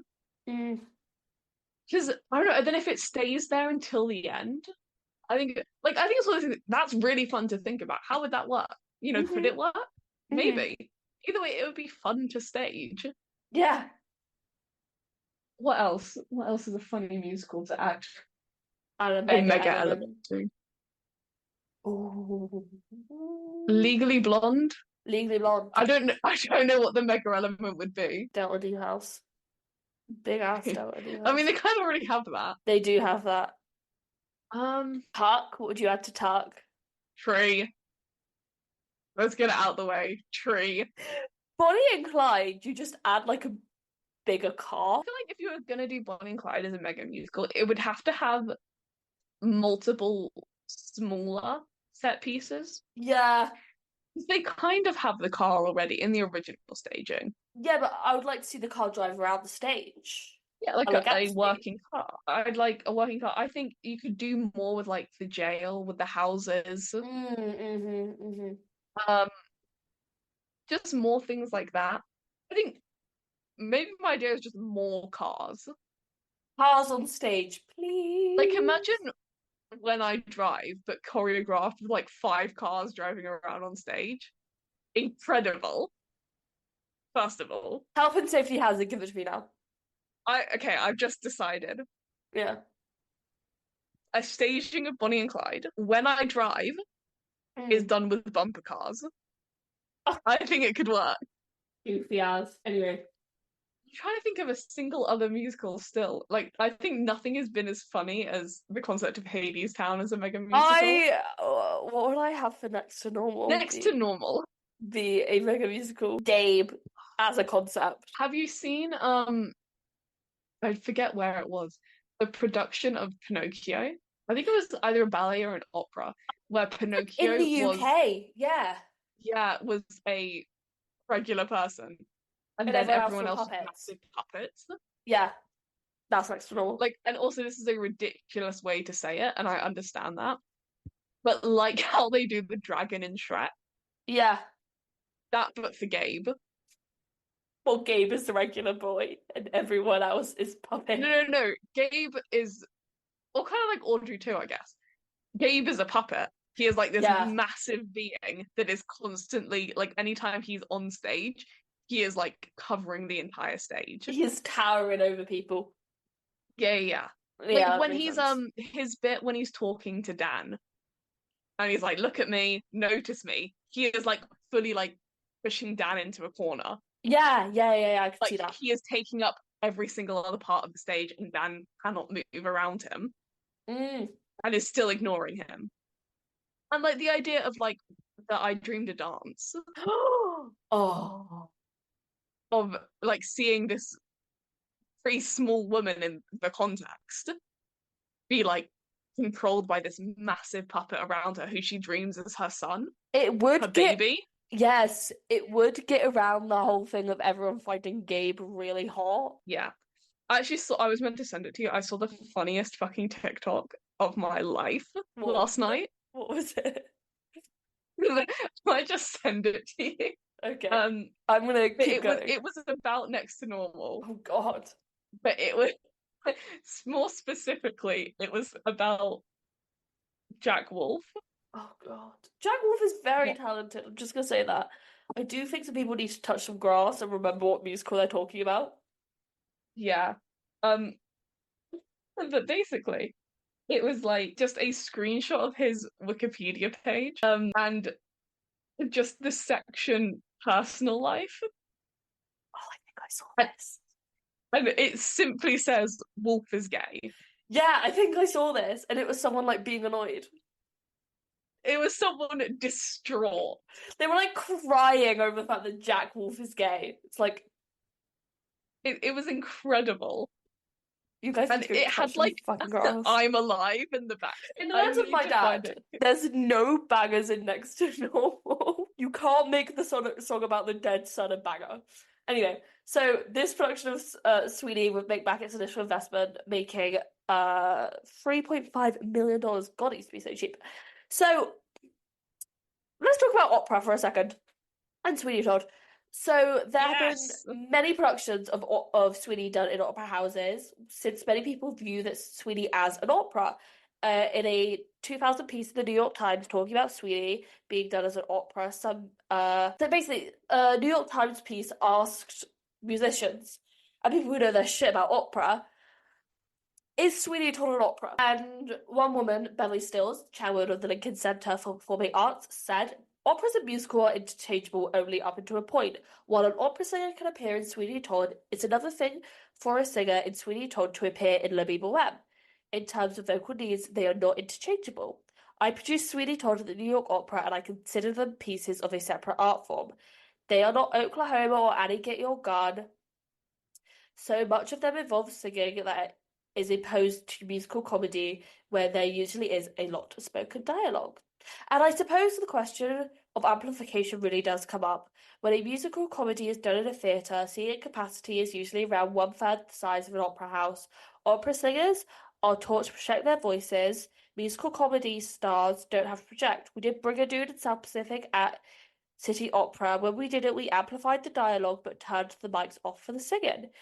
We were upfront about it because it was a 3,000-seat house. Audra McDonald would say, in terms of what's being written today, the line is becoming more and more blurred between the two forms. In the past couple of years, musical theatre pieces are being written are requiring a lot more than before, while new operas are requiring a lot more in terms of acting. In The Great Gatsby, the opera, not one of the musicals, this was written in 2000. For example, you need someone like Lorraine Hunt who can keep the drama moving forward. The question has come up a lot recently, and I think that there needs to be more of a melding of minds between the two forms. Jonathan Tunick would say, this is a panel discussion classic. Opera is associated with classical music and is a style of singing where the voice and the notes are more important than the text. Opera generally is defined as being sung through. It largely is driven by the music. The attitude on casting an opera is you look at someone who can sing. In a musical, you look for someone who can play the role, and if the music needs adjusting, it will be done. You can cast opera. The cast of opera is chosen for the voice. The cast of a musical is chosen for the acting and voice. You'll never see a middle-aged ingenue in a musical. It's only dependable definition. But by definition, Sweeney Todd is not an opera. It's not sung through. It is driven by the drama and is cast by classic type. With Sweeney Todd, Stephen Sondheim has achieved what many have attempted to fail, the successful American musical drama. Where do you fall in the discussion of Sweeney Todd is an opera? It's not. No. Obviously. Yeah. I understand like the kind of premise of this is very similar to how operas work, Yeah. but it's not an opera. I also think it's smart that, like, as the woman who was like, yeah, we do musicals sometimes because you kind of just need to get some bums on seats at some points. Yeah. So I agree. I think where I land on the whole is it opera, is it not? I agree with Sweeney Todd being done at opera houses. I just think more things should be done at opera houses. Let me hear the score of the Pretty Pretty Voices, please. Please. Please. So I asked, dude, not to like semi-dox myself. Oh God. The Spoons that's in the opera house is so close to me. I really need to go to there. So I asked a friend of the podcast, opera knowledge person, if there's a classical music issue, I'd bring it to her. Martha, is Sweeney Todd an opera? Here's what she responded. Yes, defo. Oh my God, I want to watch Sweeney. Thanks for the insight, love. So let's talk about the 2023 revival. The icon. Jesus Christ. Anyway, it would be announced. I actually really wish I could do the Ali Ashford voice. Seems a downright shame, Mr. Todd. It's so good. Popping just the inability. Like, the fucking jokes from when it first happened. Amazing. Funny as. And the people who would do the voice. What was the specific line that she could not say? It's like one of the really famous ones. Anyway, it would be announced that Sweeney would be coming back to Broadway, baby, with Josh Groban and Annalie Ashford, with them having done a workshop a year before that Sondheim was meant to attend. However, he's sadly died 3 days before. R.I.P. Sondheim. At least he didn't have to hear Annalie Ashford sing Love It. Bit far, but I feel that. Anyway, it would officially open on Broadway on the 26th of March, 2023. The New York Times would say, how do you like your Sweeney Todd done? Stephen Sondheim wrote the score, favoured musical thriller take, war that focuses on gore and shock. Blood spouts everywhere when Sweeney, the demon barber of Fleet Street, slits the throats of his customers. Then the accomplice Mrs. Lovett grinds corpses into meat pies. You wince at every clutch. Or Rather Nice, a social critique promoted by Howard Prince, the director of the original 1979 production. Sweeney is seen as a byproduct of the Industrial Revolution and isn't so much the villain as a victim. Greed is the overlord of caste, mimicked by a grasping Mrs. Lovett. that makes mincemeat of the proletariat. Or perhaps you prefer your Sweeney intimate with razors so close you recoil, or psychological and stripped to the bone with Bear Set and Mrs. Lovett on the tuba. There are many worthy Sweeney options because the show isn't just one of the greatest American musicals, but several. Sondheim's score, homage to the sinister soundtracks of Bernard Herrmann cannibalize the book and the book's remoter sources until only their bare bones remains. When you return, you get arias so beautiful and a score that senses so indiscreetly layered that every possible genre seems to be baked inside. Now comes a very special on the menu, a ravishingly sung, deeply emotional, strangely hilarious Sweeney revival. Sweeney is meant to be funny. Love It is meant to be funny. And that's meant to be part of the horror of it, is how funny you find Love It. And it can be said that Groban invokes horror. That is partly a result of Cale's attention to naturalistic detail, with an expressionist palette even dwarfed and unfortunately sometimes obstructed by Mimi Len's awesomely vast sets. We see Sweeney as a human being, albeit a strange one, matching Sondheim's first depiction of the character. His skin was pale and his eye was odd. He looks somewhat almost overexposed and squinting throughout as if he needs glasses. Some of the production's humor comes from the growing resemblance to a impressive suburban husband whose job it is to murder as Mrs. Lovett tries to domesticate him. Most of the humor comes from Ashford herself, a brilliant comic from whom comedy is not the ends but the means. Her Lovett, despite the trip of the wig to Angela Lansbury, who originated the role, is not musical zany Lansbury created, but a brutal schemer for whom zaniness is a useful cover. She hilariously enacts herself romantic dramas with non-compliant Sweeney. You see that she is also trying to protect herself from his name Mania by getting off his mind off avenging his wife and reclaiming Joanna. Later, as the evil begins to crowd in closer, the jokes go dry on her tongue. It's a great, very specific performance and very well sung, occasionally pushed too hard, historically, and often hard to hear. She and both Jordan Fisher, beamishly as the sailor who fall in love with Joanna, seem under-amplified. Now, this is where Jesse Green goes off on one. He ends the article by talking about how his parents were investors in the original Sweeney in the 70s, and they made a profit of $80 15 years later. But he still enjoys the musical. Thank you, Jesse Green. I really appreciated learning that about your parents. I'm just gonna read a bit of the Variety review. Variety would say Sweeney Todd is as dense as a flourless cake. There's a lot worth savoring, but you feel lost when the occasional lyrics get swallowed by space, particularly the backstory-heavy early numbers. Amplification adjustments might help.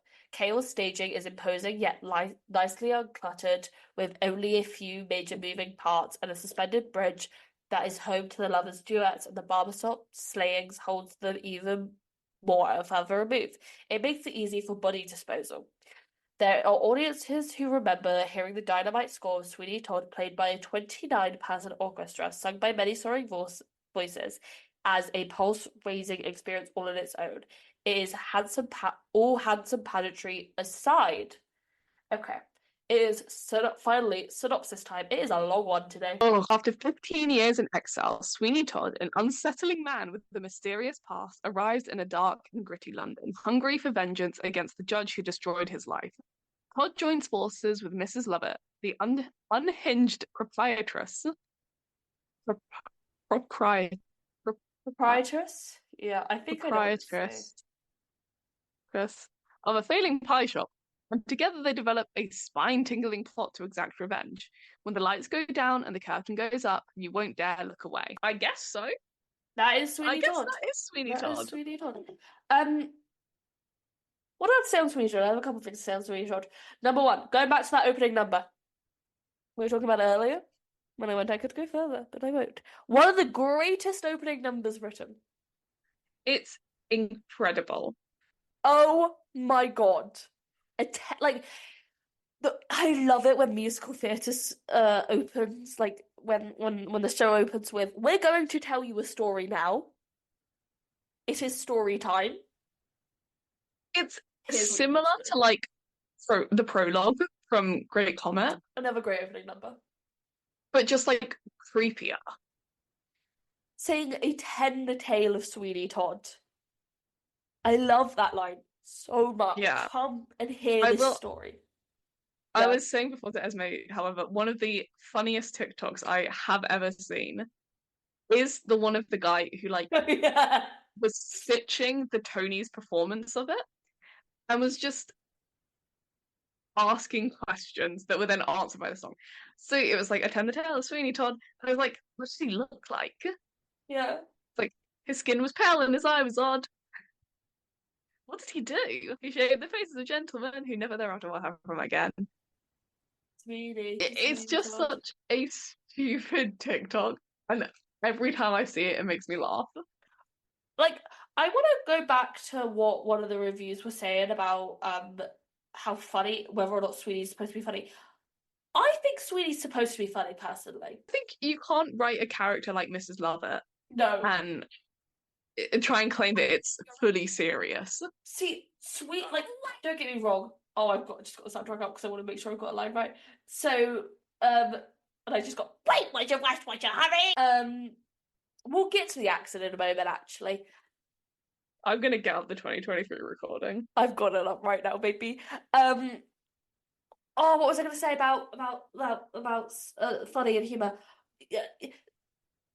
Sondheim writes some amazing lyrics. Like, there are some banging lyrics, especially like Epiphany, that are like amazing, gold standard for musical theatre. Then there's also some of my favorite lyrics of all of. There's also just lyrics that make me absolutely chuckle. Where is it? What I calls enterprise, popping pussies into pies. Like, I'm sorry, but also popping pussies into pies is a fucking genius lyric. Oh my god, it was splashing. Where? In By the Sea. Oh, by the sea. By the sea with the fishies splashing. And for some reason she goes with the fishies splashing. I haven't listened to this one. It's like a minute into the song. She's meant to be saying smashing. Wouldn't that be Splashing. No, The smashing. line before it, she's saying by the sea with the fishies splashing. By the sea, wouldn't that be smashing? Oh, God. Who let Annalie Ashford go on stage with that accent? I'm sorry. There's another line. It's like an actual line she says. So it is you, Oh, Benjamin poking Barker. around looking for him. I I'd think shame if there was anyone to come poking around looking for him. Oh, Emily. My issue with Emily Ashford is she's a very talented woman. Yeah. I just don't know how we got to this point. What was that? There was something else I was going to look up. Oh, yeah. So in Kiss Me, the song between Joanna and Anthony, has a line that she says when I was watching this concert recording, and I was like, this is actually really funny. It's so dumb and stupid, and I love it, and I cannot find it. Not Pretty Women, not Epiphany. I'll talk about that in a second. Kiss me, I knew you'd marry me someday. Oh, can't find it. It's something like, I knew you'd marry me someday, but I didn't know you then. Like, I feel like that's a Joanna song. It is definitely a Joanna song. Is it Green? No. It's not Greenfinch. No, I think it and might Bird, actually is be it? Greenfinch and Yellow Bird, Nightingale, Blackbird. Oh, I love that song. I don't think it is in Greenfinch and Bird. It might be in Armis. Beg your... No! Where the fuck is I think this it might song? be in Joanna. I feel... No, because it's just... Again, another lyric. I feel you, Joanna. A great lyric. No, I cannot find this lyric. Continue going on. I will find it eventually. I knew you'd marry me someday. I think it's Kiss Me Part 2. So leave me a minute, kiss me. Should I take care? Oh, yes. So good night. I loved you ever since I saw you, even though I was told not to. Doesn't matter still. Don't know your name, sir. Even when I told you. Even as I hold you, doesn't matter still. Don't know your name. So it's basically like, in Kiss Me Part 2. And at the same time, Sweeney is starting his killing Sweeney's lining up to kill his first victim, who is Yeah. Pirelli.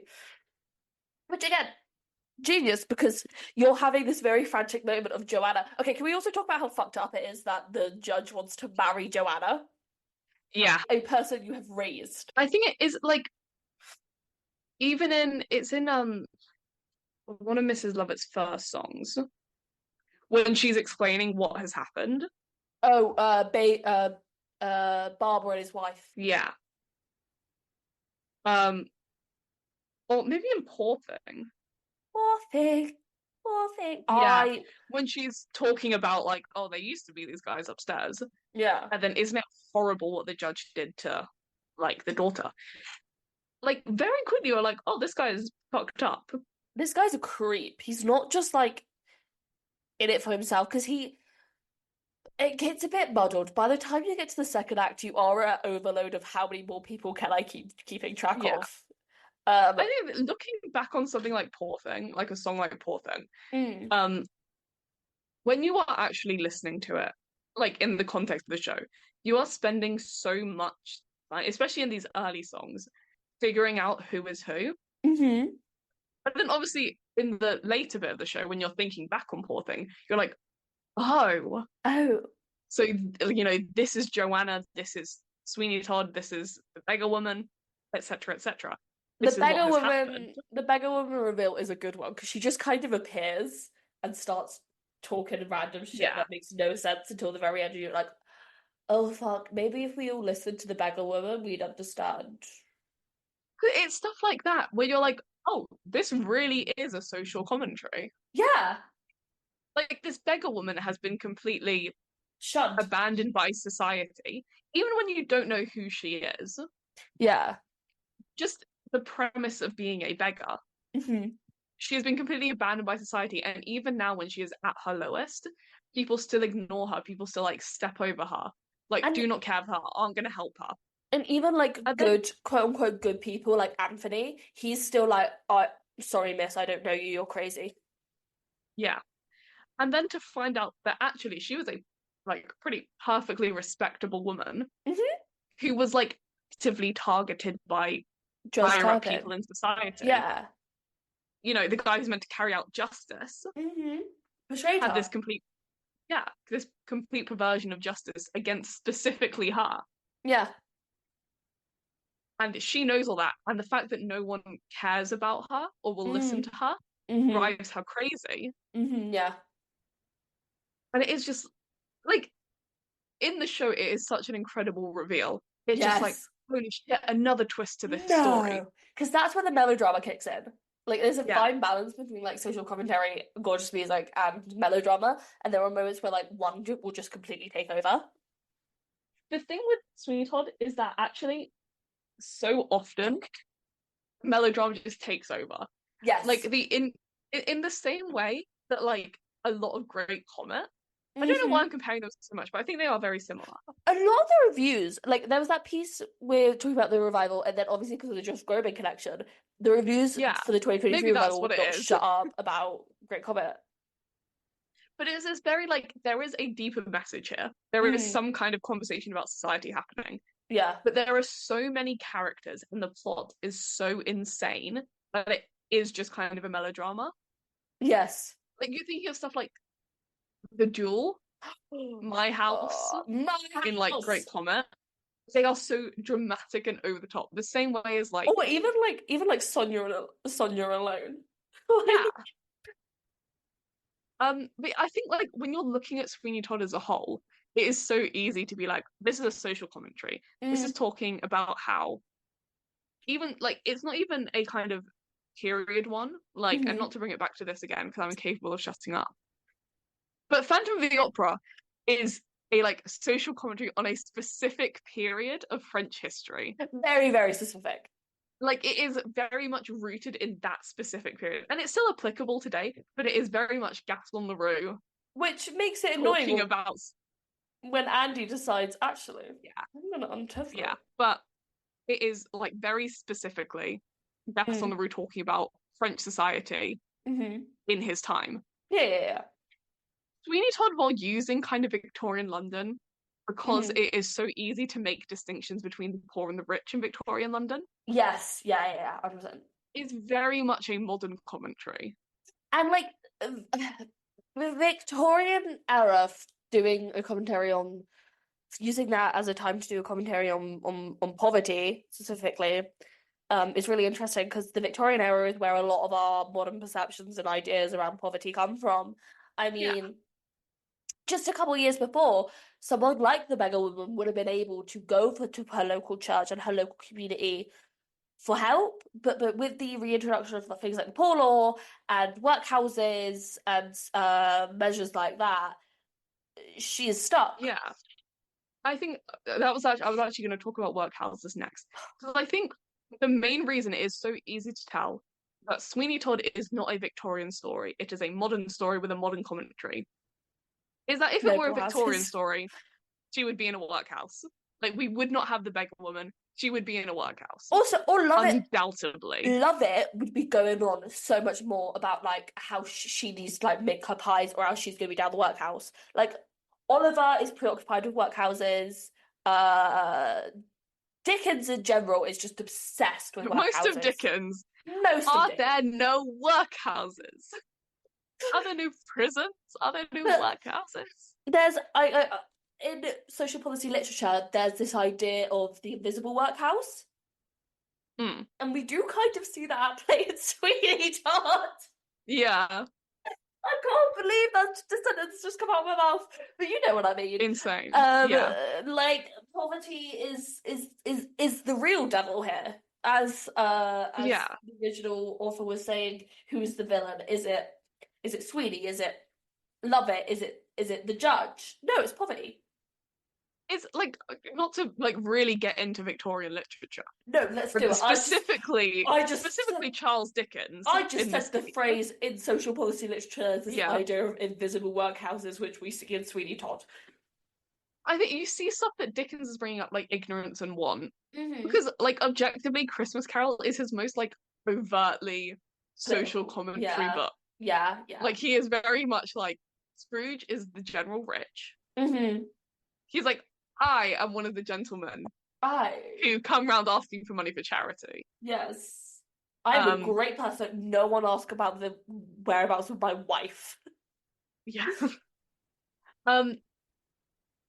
But like ignorance and want in that is like a very overt thing. Like he's not trying to jump around it. He is saying, we hide, what is it? Fear the boy more, ignorance more. Mm-hmm. Yeah. Because that's knowing and ignoring. Yeah. I think it's this kind of thing of trying to juggle. Sweeney Todd is very rooted in Victorian London and kind of conventions in Victorian London. Yes. With stuff like Jack the Ripper, with stuff like poor rich divide, all of that, the Industrial Revolution, the Penny Dreadfuls, all of that. Yeah. It's very rooted. But in the same time, everything in Sweeney Todd the musical could happen today. Was not written in Victorian London. It's based off stories from that time. But the actual concept of the play-by-play of the musical is mainly Stephen Sondheim in the 70s. Or it's the original playwright in like early 70s. So it's really far removed. And I mean... And again, like we were saying earlier, Sondheim is kind of before his time. Mm. So it's a pretty generic look at poverty and wealth inequality. It is, yeah. Of it just being like, hey, by the way, guys, society doesn't like poor people. But that's why it holds up so well. That's why it hasn't changed. That's why we keep going, guys. You would be shocked. Actually, maybe you wouldn't. I like to think you guys are quite smart. You would be shocked at going back to the Hobbit, to the original Poor Law, and a lot of the literature around that time, and finding out how many of the exact phrasing and word we still use when in discourses around poverty. Yeah. It is word for word. And I mean, going back to the music of Stephen Sondheim, Where I Like to Live, it like the book, going back to the bookends of Sweeney Todd with Ballad of Sweeney Todd, because it starts and ends the show. Yeah. of retelling you the story. So it goes, Tell the Tale of Sweeney Todd, giving another description of him. And then as it swells, he never forgets and he never forgives. Perhaps today you gave a nod to Sweeney Todd. Yeah, you're meant to agree with him by the end. Yeah. I think I'm trying to think of how to put this because I have like an idea in my mind. And it's mainly a link to like a show like Hadestown. Mm-hmm. Which is, I think, one of the reasons me and you specifically, and I think a lot of people like Hadestown so much. Right, we really fuck with Hadestown on like Yeah. a deep visceral level. Is because of its like philosophy. Yeah. Like it is very much a like political show. It is very much like the message of the show is a political message, is a like social message. I mean, I say yeah. But I think something like Hadestown is very much a political show. Yeah. And this is not anything against Hadestown. I think it works perfectly this way. It just means that every single character is a caricature, is not developed, is a very basically one-dimensional character. You have Orpheus, in the context of the politics. Wanter, in the context of the politics, the narrator. Yeah. Eurydice, the like survivor. I don't want to survivor, the like desperate poor. Yeah, Eurydice would be in the poorhouse if she... You have like Hades, the active like antagonist. Bourgeois. Yeah, he is he is like actively he's rich, actively holding other people down. Yeah. You know, have Persephone, the like ignorant bourgeois. Yeah, she's ignorance. Yeah. Eurydice is one. Persephone is ignorance. You see, like, they are all caricatures used to tell this political story. They are all like a convention, I guess, is better than caricature. Like you need someone who is actively aware that they are doing wrong in order to do wrong. You need someone who is profiting off doing wrong but isn't aware that it's wrong. You need someone who is being done wrong and cannot do anything to change it. You need someone who is being done wrong but wants to change it and is therefore the hero of the story and driving it. You have someone who's got to fucking explain that is going on. And then you have the workers and Greek chorus who suffer as well but are unnamed or to the side. Yeah. Who essentially suffer more than anyone else. We kind of don't think about them. You could essentially remove all of the names. Like, although it is really based around Orpheus and Eurydice the myth, Orpheus and Eurydice have never been developed characters. Like, even in the original Greek myth, they are obviously very one-dimensional. I think, like, in Hadestown the musical, and this is not the time to go into it, there is a little bit more nuance to them because of the medium we're in. But no, for what you're saying, yeah, I agree. But I don't even think so. Because they all have basically one thing they want. Maybe two at a stretch. Yeah, no, I agree. And and that's why, for us specifically, we like Hadestown.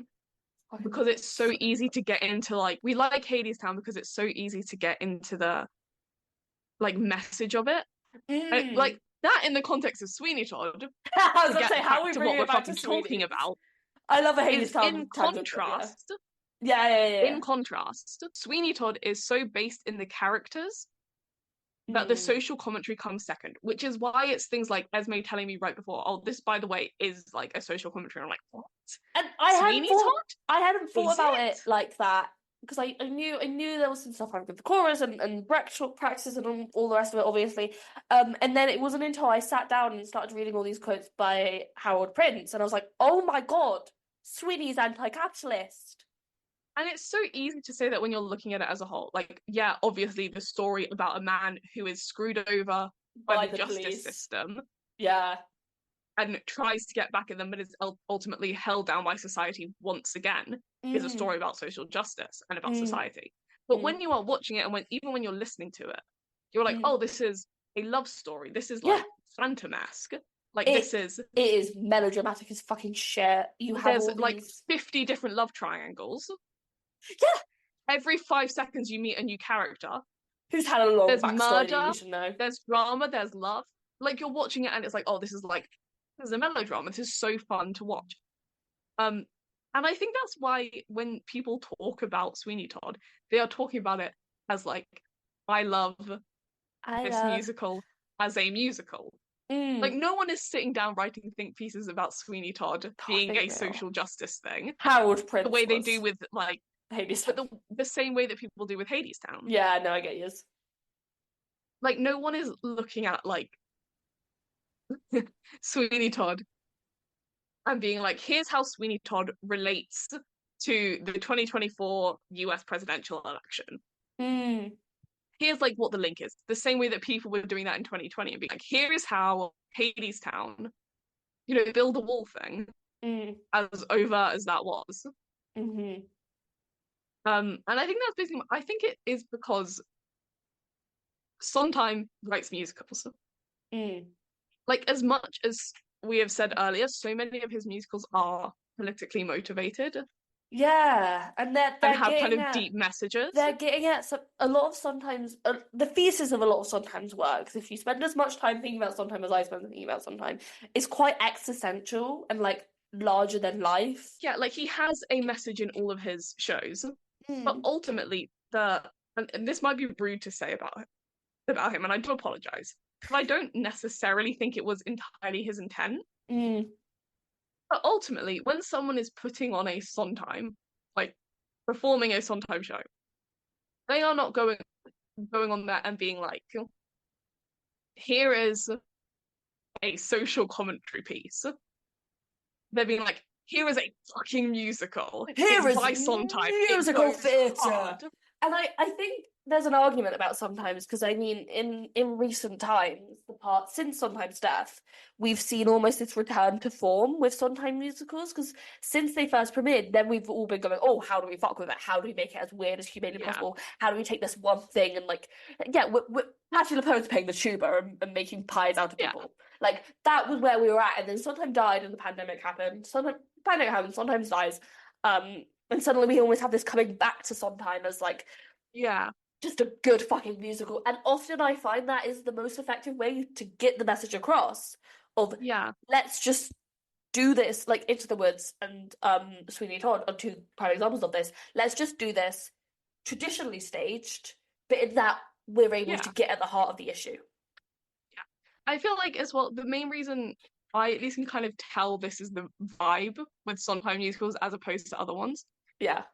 Is if you think like every production of Sweeney Todd since the 2023 revival, specifically the Ballad of Sweeney Todd, the opening number. Banger. Banger, truly. But whenever you see a video of it, a legal video of it, very legal, every single like person talking about it is going to be like, this is such an incredible staging. Like, it's so cool to watch. It's so cool to do. Contrast, if you see a video of like Hadestown, or I was thinking Ren. Interesting. As a more similar time period. People are talking about it being like, look at how impactful this is. Like the specific staging of this or what the show's message is. Like if you think the like traditional Seasons of Love staging of each in their own specific spotlight. People don't say this is so cool to watch. They say this is what this is trying to say about society, about the message of the show. Same with like Hadestown. When they're like, why whenever Hades is on that fucking turntable. Oh, cunty ass shit. Or like specifically Chant. Yes, fucking love Chant. Let me talk about Chant. When that turntable is first coming up. Hades and Persephone's section is raised above the workers.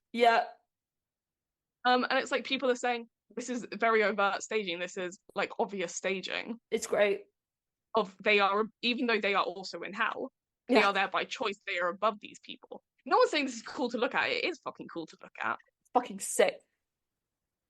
Like it's the thing of all of the staging in Hadestown is cool to look at. It means the same way everything in Sweeney is cool. It's cool to look at. But I think with Sweeney, because then you go away and you're like, the reason this was cool is because it shows. It represents this. Sometimes you do see staging and you're like, that's sick, but it means shit all. Time Traveler's Wife had some sick staging. Means shit all. Like... I think basically the reason I'm going on about this is because it's why, like, it's what makes it hard for me to get into Sweeney Todd. Because Interesting. Yeah. I want to get into it in the like social justice way. Mm. If I want to be into it, and like, here's what it is saying, here's the message. It's a Sondheim, of course it has a message. That's a deep message. But whenever I'm watching it, I am watching it with all of the like inference of like a year 6. Yeah. Like, I'm like, this looks fucking sick. It's When they pull Sweeney Todd off the ground in Ballad of Sweeney Todd through the mist and he jumps up, that looks incredible. That looks sick. So there's a concert version. The concert version of Sweeney that I watched on YouTube may or may not be legal. I don't actually know. It's PBS recording. Emma Thompson is love it. And they all come out in their like traditional opera outfits. And they start singing the Ballad of Sweeney Todd. And throughout the number, they transform into the rags. And I thought that was fucking sick. But I was also like, yeah, that makes sense for Sweeney Todd. My thing with a lot of Sondheims is I have to be in the very specific mood to listen to them. Yeah, because none of them are like happy. One, none of them are happy, and two, I just have to be in a Sondheim mood. And then, lately, I have been in a Sondheim mood. I think it's. But yeah. To go back to what we were basically saying at the beginning, it's very confusing. There is a lot going on. There are a lot of characters. You are spending so much time figuring out who everyone is, how they're related. And on top of that, the music's very complex. Hard to. Yeah, it's great to listen to. It's fun to watch. But it's hard to think of anything besides that. Yeah. Like, I could sit here, like, with any Sondheim musical and go, this line is so great. I love this line, because that's just the way he writes music. Yeah. And I think it's very easy right now, when we're not listening to it, we're not watching it, talking about it as a concept of a whole show. It's very easy to be like, here is the message, here's what the overall thing is, here's, like, the social justice thing. To sound like a broken record.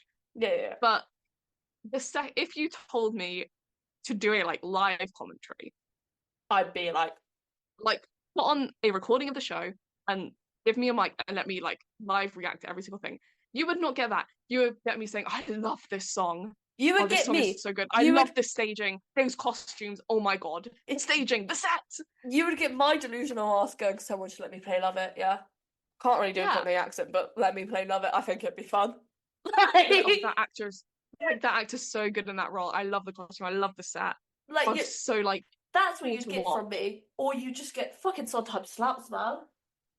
Yeah, which isn't a bad thing. Like, obviously, that means it's still a good and enjoyable musical.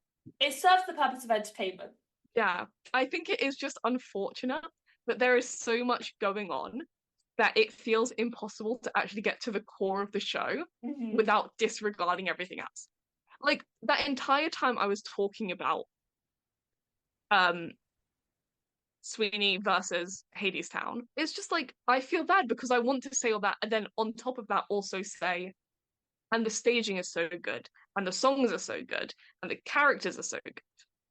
But it's hard to do both because they're both so big. Yeah, anywho. Annalie Ashford accent disc. It wasn't good, but also the Cockney accent is hard. I think I do speak with quite a London accent. I could do a Cockney accent. It's very specific, and it's also kind of died out. So yeah. Fucking poking around looking for him. Benjamin Barker. So it is you. I love it. It's camp. Anyway, it had fucking banging casting. Yeah, like every single cast for the revival. Fun, iconic, discourse abound. Joe Locke? Why was he Joe Locke? He was just a bias. He just was. And he was great at it. Yeah. Jordan Fisher? He was there for like 2.5 days. Let's be real here, Jordan. And now he's in Hadestown. He was like, I want to go to the underworld, but I can't yet, so I'm here. Jordan Fisher is really the link between me rambling about Hadestown and Sweeney Todd for about 20 minutes just then. Do we ever need a link to talk about Hadestown, though? The thing was, I actually had a reason. I was making a point. Your point. For once, the Hadestown rap made sense. Thank you. So yeah, let's talk about the revival a bit more. At the 2023 Tony Awards, it'd be nominated for lighting design, sound design, revival, scenic design, choreography, best leading actor for Josh Groban, best featured actress for Ruthie Ann Miles, and best lead actress for Annalie Ashford. It would win sound design and lighting design. So the sound design one is highly controversial because even as some of the reviews pointed out, the sound design's shit. Yeah. And lighting design, sure. They would. I think the lighting was good. The From what I lighting, remember seeing, the lighting was good. obviously, always very legally. We saw all of this. It was very good. Yeah. Um, I'm Aaron gonna see the debate. other winners. Revival went to Parade. That's gonna do off the top of my head. Best musical Kimberly Akimbo. Best actress Victoria Clark for Kimberly Akimbo.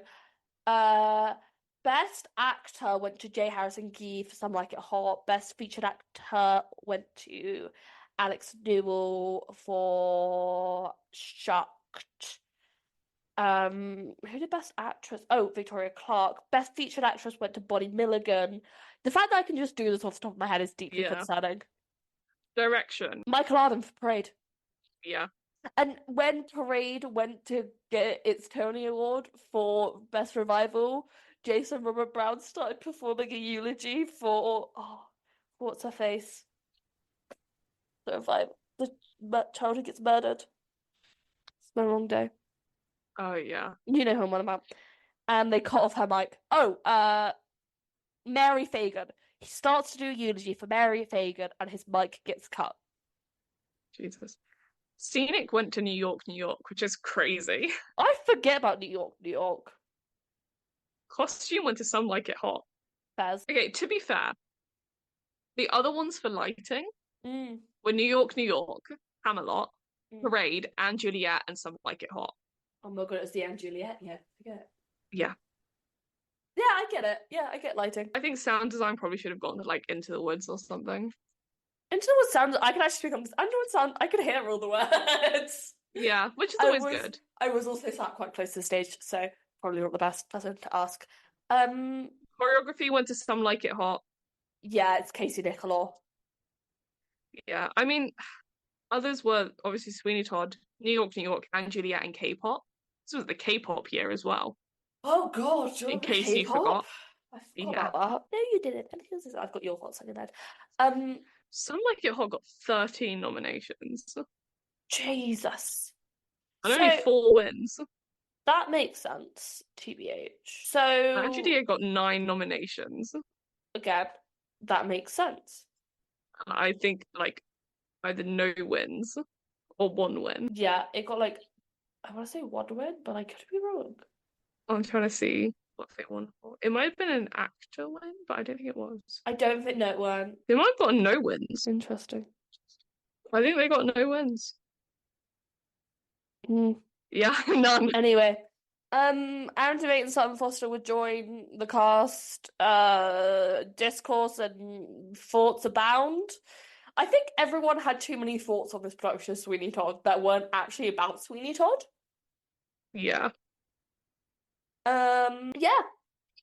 Anything else to say? I really like Sweeney Todd. I do really like Sweeney Todd. Bangs. It is just really good. I haven't been able to sleep well the past couple of days, and I just had the Sweeney Todd score stuck in my head as I was trying to get to sleep. It was really annoying, but it's really catchy. Anyway, next week, we are pleased to finally announce what we are doing. We decided earlier on today, what we would be doing.